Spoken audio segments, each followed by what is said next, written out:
Sweet. I'm Karla and I'm an alcoholic. I'm definitely suspect. And I wore my most suspect shirt I could find. I don't do good with white because coffee, blood, and I don't know, lots of other stuff usually end up on it. But thank you for asking me to share. And this is my first time being asked to share. And I'm nervous. If it looks like I'm having a heart attack, it's normal. I've gotten red and might shake and stuff, but it's all love. And thank you all for coming. Like, so many people in this room showed up for me. It wasn't like that at the end of my drink. I keep thinking, man, I shouldn't be here. Like, I really should be dead or locked up. And I don't know. That's what it was like, right? It was jails, institutions, and this death inside. And I can't believe all the people I have in my life today. It's a miracle. Yeah. So only 15 minutes. You're gonna tell me how long I don't have much time to get in. I don't want to get into the bad stuff. I will qualify myself though. I was thinking when we were driving over here that Kevin and I used to stay in our truck outside of here when we were trying to get sober, man. Because I wanted to get sober way before I actually got sober. We were homeless and living in that thing, and yeah, it's something about being close to AA gave us some peace of mind. Because it ain't the best neighborhood if you've noticed, but it's AA, I'm a retread, in and out, right? And my sobriety date, January 6th, 2025. If you got issues with that date, then pen to paper and talk to your sponsor. I'm lucky. I have my sponsor here tonight, looking all dolled up and beautiful as usual for you. And my grand sponsor. Yeah, and I'm just really super grateful. I can't believe that you guys would ask me to talk, but I've been given this life, this beautiful life, and it's all Alcoholics Anonymous, and it's not all the bad stuff that happened to me. I'm realizing, like, the more I'm going through the work and the steps, it was like that not being able to stop drinking, right? Like, 'cause I had a lot of bad shit happen to me.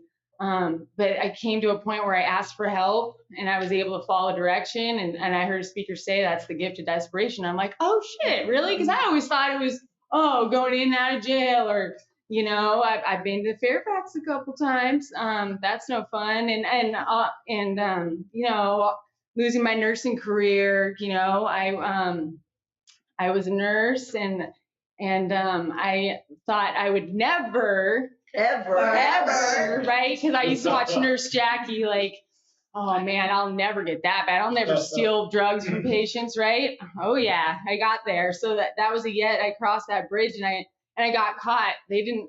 It's funny, the irony, right? My higher power has a great sense of humor, but it was at Shadle. That's where my last nursing was.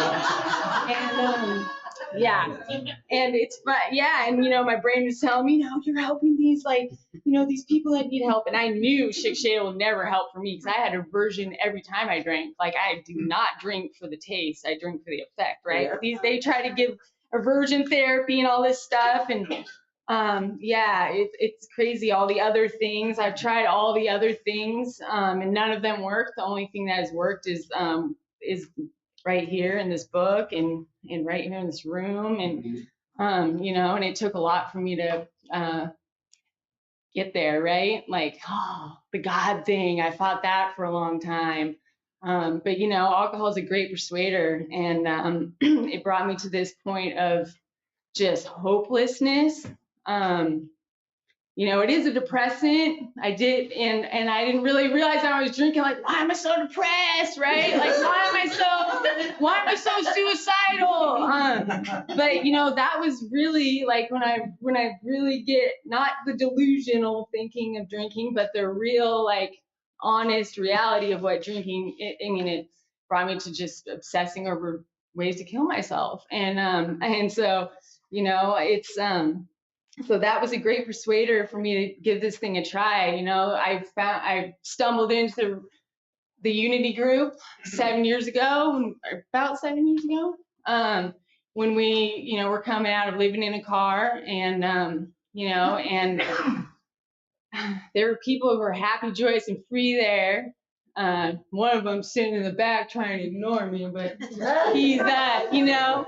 And it was just like, oh my God, like I could never leave. So I was kind of in the waiting room of, I want to say the waiting room of AA for a long time, right? Like, but I, you know, I just wanted what you guys had at one point. It took like, you know, a lot, and hanging out with you guys. I'm like, man, I want, so I guess I gave it all a shot, right? Which, so, you know, for me, it is really simple, and I love, we went to what was, where was it at? Olympic Roundup. And we went to a meeting beforehand, and a gal was giving postcards out, and because I like to keep things real simple because I complicate my head, and the postcard just was like a prescription filled out by Dr. Bob, and it's just trust God, clean house, help others, and that's literally all I've been doing, and I feel happy, joyous, and free. So I'm like, whoa, this shit works.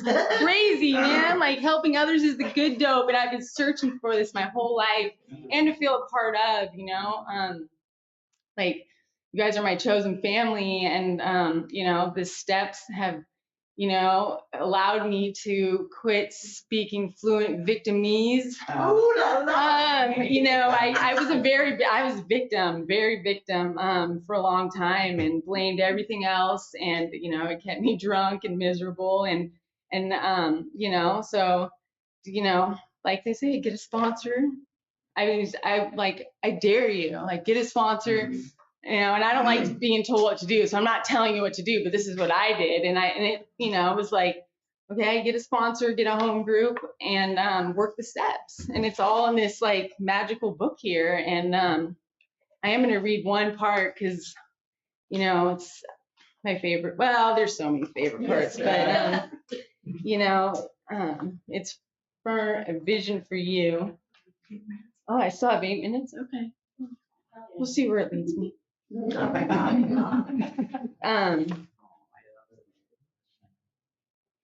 So our book is meant to be suggestive only. We realize we know only a little. God will constantly disclose more to you and to us. Ask him in your morning meditation what you can do each day for the man who is still sick. The answers will come if your own house is in order. But obviously you can't transmit something you haven't got. See it that your relationship with him is right, and great events will pass to you and countless others. This is the great fact for us. Abandon yourself to God as you understand God. Admit your faults to him and to your fellows. Clear away the wreckage of your past, and give freely of what you find and join us. We shall be with you in the fellowship of the Spirit, and you will surely meet some of us as you trudge the road of happy destiny. May God bless you and keep you until then. I love that part, because it just is, man, it talks about the spiritual program of action, right? Kind of just like, because, you know, whatever camel gets you to the top, but for me, God was a big roadblock, like, or at least my ego used it to keep me from AA. Like, I thought this was a religious program.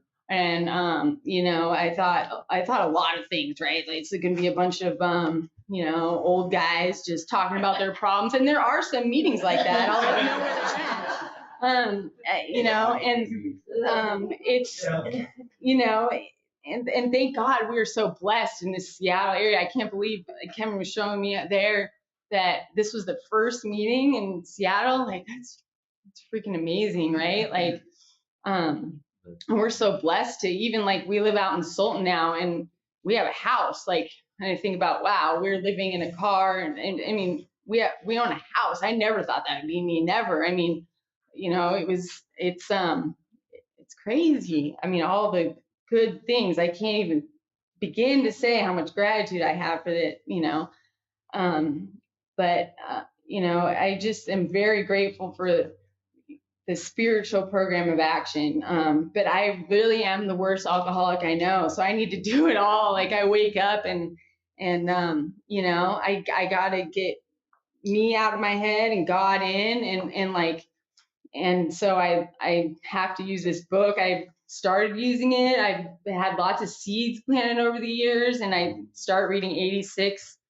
And and I do my gratitude list, and I'm doing this like for this last 236 days. And because man, I really don't feel like Bobby Tio says, like, you can't go out with a grateful heart. And because I can get so in my head. I was so scared to come up here, like, God, instead of like our friend Des used to say, fuck everything and run. I get to fuck everything and recover. I mean, face everything and recover. There we go. And, and it's, everything I've learned to do, like everything in my life that's good, I've learned from you guys. You guys showing me, not telling me, right? And I can't believe I'm happy. And, because I searched a lot of solutions like doctors and I mean, I paid millions of dollars for a big book. I mean, I can't even tell you how many treatment centers I've been to. And sometimes it was really good for me, right? Like, because I could not get a day sober a lot of time. Like this last time when we were homeless, like God worked by putting me in jail for 30 days and separated Kevin and I, and like, it's just, yeah, I don't ever want to forget that, not being able to stop drinking. So like everything else, like everything else is a blessing. Like I'm not drinking today. I'm not drunk. Like, I mean, we loaded up the truck that we used to live in and with dirt bikes this morning and went riding. And God, I never thought I could have this much fun sober. And it's all thanks to this program. And I hope, like John Bob says, like I continue, he says it's the most important word in the 12 steps. And I'm like, dude, it is for me, right? Because like I've definitely been at that point where I make it step 9, life gets good, all that stuff. And then, I forget who I am. And I start, sponsors the first to go, stop contacting them. Oh, home group, don't need it. Or maybe once a month, and then, I mean, God, as soon as I stop going to AA, God is just out. Like, I don't have that connection. Like, this love, this connection for me is in here. And so, like I'm getting goosebumps just talking about it, and I'm freaking hot, but like, yeah, man, this is where I found that like higher power and that love, man. You guys didn't judge me. Like when I just thought it was unlovable, and you loved me until I loved myself. And I know a lot of people say that, but it was really true. When I was struggling with other condiments and outside issues, because, like I feel like my disease is either like, okay, you need like some chemical solution or a spiritual solution. So if I'm not, I don't like, I need one or the other. And and I tried all the condiments and they don't give me happy, joyous, and free. Kevin stuck it out for me, and his sponsor told him I'd be all right, and like it's and he said like that too, she'd be all right. And like it's like you guys, that's AA for me. Like when I got asked to what's your definition of a higher power, it's everything that you guys like, the unjudgmental, the forgiving, the loving, the grace, the light, and just that love, like, just speaking from your heart, man. I still have lots of good work to do. I learned so many good things from my sponsor. Like the first one was if I wanted to be happy or do I want to be right? And oh man, I'm happy when I'm right. I've had mended relationships with family that I totally, try to be right on, and believe me, I was not happy, and today I'm happy, and I can give love and I receive love. It's like the more I give in this program, the more I get back. It's crazy. It's really good. And then, I can't believe, I know God chose my sponsor because like she's so much like me, and like we can work stuff together, like through like, and I thought I was Jane Wayne and I can't cry, but it might happen. But like when I was working on my inventory, she's like, do you have you on there? And I'm like, fuck, wait, what is she talking about? And, you know, it's like things I can't see about, you know, it's like some magic juju, right? That happens. And, you know, and then now both of us are working on like amends and we're both like the first on the list. Cause man, like that you gotta, I'm learning I gotta love myself so I can love others. And then there's a lot of shameful, horrible things I did when I was drinking, but I know that like my higher power doesn't want me to live like in that fear and shame and guilt, that wants me to be happy, joyous, and free so I can help others. So how do I forgive myself? And that's what I'm working on right now. And it's, you know, I'm learning from everybody, from you, like my sponsor, everybody, you know, it's a work in progress. You know, it's really cool to be in inner group and not be out in a car and be, you know, oh, is it already my time? Oh, well, tell me to go. Because I'm like, what else am I saying? But I'm super. Oh, okay. I just, yeah, I'm here. Feel really privileged to come here and speak. And look at now, I got my first speaker commitment out of the way. So hopefully the rest will be easier. I'll